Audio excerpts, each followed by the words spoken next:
Karoline Leavitt ने दावा किया।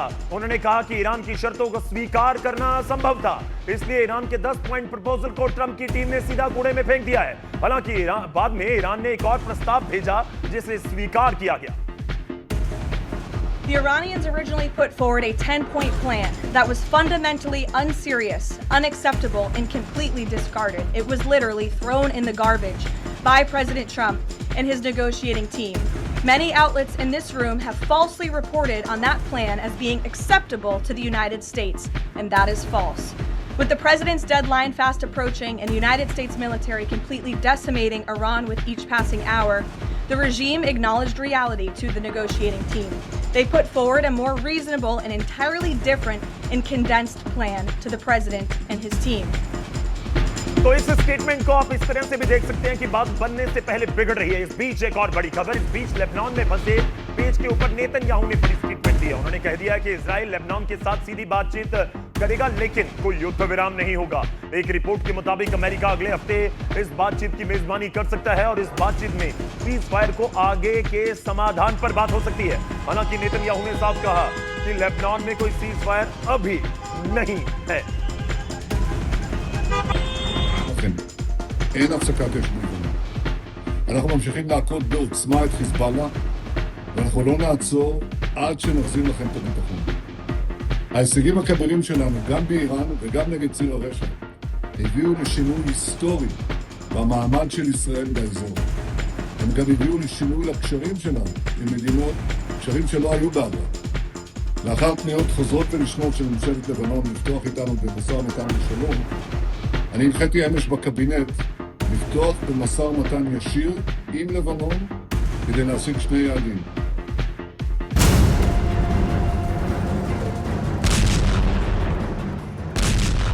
ऐसा लगता है कि लेबनान में इजराइल के लगातार हो रहे हमले इस्लामाबाद में होने वाली शांति वार्ता को लटका देंगे, क्योंकि एक तरफ इस्लामाबाद में बातचीत की तैयारी हो रही है तो दूसरी तरफ लेबनान धमाकों से दहल रहा है।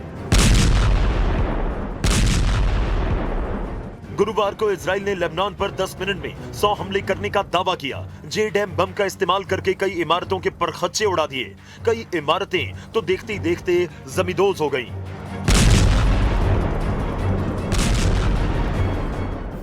यानी नेतन्याहू नहीं रुके। इसके बाद एक एक करके पाकिस्तान ने सीज फायर पर जो रायता फैलाया था वो भी सामने आ गया। बड़ी खबर आ रही है, उसका रुख करेंगे। हिजबुल्लाह का इजराइल पर पलटवार। हिजबुल्लाह ने 25 रॉकेट दागे हैं।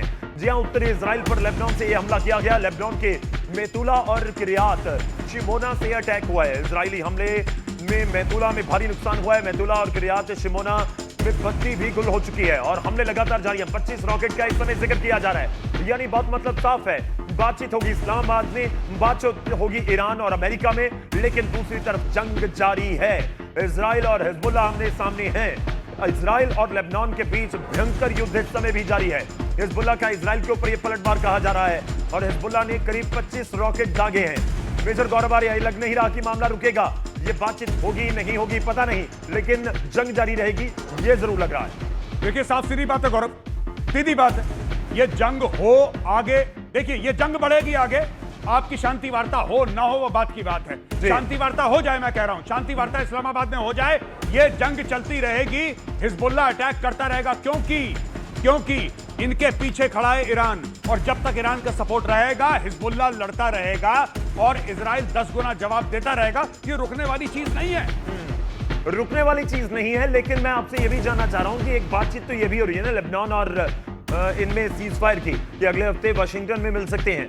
तो क्या बातचीत संभव है? आप कह रहे हैं लेबनान से तो हिजबुल्लाह से तो लेबनान भी परेशान है। बिल्कुल, मैं यही कह रहा हूं। लेकिन लेबनान कैसे? सिर्फ लेबनान के परेशान होने से नहीं होता, उनको निकालेगा कौन? हिजबुल्लाह के पास उतने हथियार हैं जितनी लेबनान की फौज के पास नहीं है। हिजबुल्लाह कंट्रोल करता है। जब हिजबुल्लाह कंट्रोल करता है तो हिजबुल्लाह फिर अपनी मनमर्जी भी करता है। ये जब रॉकेट मारेंगे इजराइल के ऊपर, इजराइल जो है 25 की जगह 250 रॉकेट मारेगा, 10 गुना ज्यादा। फिर ये विक्टिम कार्ड प्ले करेंगे कि हमें मार दिया, देखो इजरायली कितना हमारे ऊपर जुल्म करते हैं, ये बोलेंगे ये सब। देखिए, इजराइल नहीं रुकने वाला जब तक इजराइल की सेफ्टी और सिक्योरिटी। और एक और बात मैं आपको बता दूं, हमारे दर्शकों को जानना चाहिए। देखिए, ये चाहते क्या है? सबसे पहले आप कह रहे हैं लड़ाई हो क्यों रही है, ये चाहते क्या है? ये चाहते हैं कि सारे यहूदियों को मार दें, ये चाहते हैं कि इजराइल जो है नक्शे से खत्म हो जाए।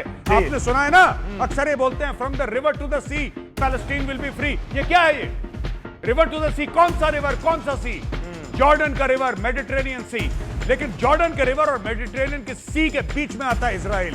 From the river to the sea Palestine will be free, यानी कि इजराइल को हस्ती से मिटा दो, पूरा खत्म कर दो इजराइल को। पाकिस्तान में कुछ घंटों के बाद अमेरिका और ईरान के बीच होने वाली बातचीत के ऊपर सस्पेंस बढ़ता जा रहा है। इस बीच व्हाइट हाउस की प्रवक्ता कैरोलिन लेविट ने दावा किया, उन्होंने कहा कि ईरान की शर्तों को स्वीकार करना असंभव था, इसलिए ईरान के 10 पॉइंट प्रपोजल को ट्रंप की टीम ने सीधा कूड़े में फेंक दिया है। हालांकि बाद में ईरान ने एक और प्रस्ताव भेजा जिसे स्वीकार किया गया। The Iranians originally put forward a 10-point plan that was fundamentally unserious, unacceptable, and completely discarded. It was literally thrown in the garbage by President Trump and his negotiating team. Many outlets in this room have falsely reported on that plan as being acceptable to the United States, and that is false. With the president's deadline fast approaching and the United States military completely decimating Iran with each passing hour, the regime acknowledged reality to the negotiating team. They put forward a more reasonable and entirely different and condensed plan to the president and his team.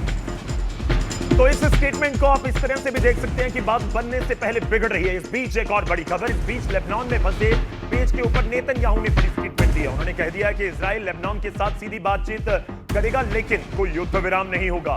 एक report के मुताबिक America अगले हफ्ते इस बातचीत की मेजबानी कर सकता है और इस बातचीत में सीज फायर को आगे के समाधान पर बात हो सकती है। हालांकि नेतन्याहू ने साफ कहा कि लेबनान में कोई सीज फायर अभी नहीं है। אין הפסקת אש בגבול. אנחנו ממשיכים להכות בעוצמה את חיזבאללה, ואנחנו לא נעצור עד שנחזיר לכם את הביטחון. ההישגים הכבירים שלנו, גם באיראן וגם נגד ציר הרשע, הביאו לשינוי היסטורי במעמד של ישראל באזור. הם גם הביאו לשינוי לקשרים שלנו עם מדינות, קשרים שלא היו בעבר. לאחר פניות חוזרות ונשנות של ממשלת לבנון לפתוח עם पतंजलि गाय का घी, मां का भरोसा, प्यार से परोसा।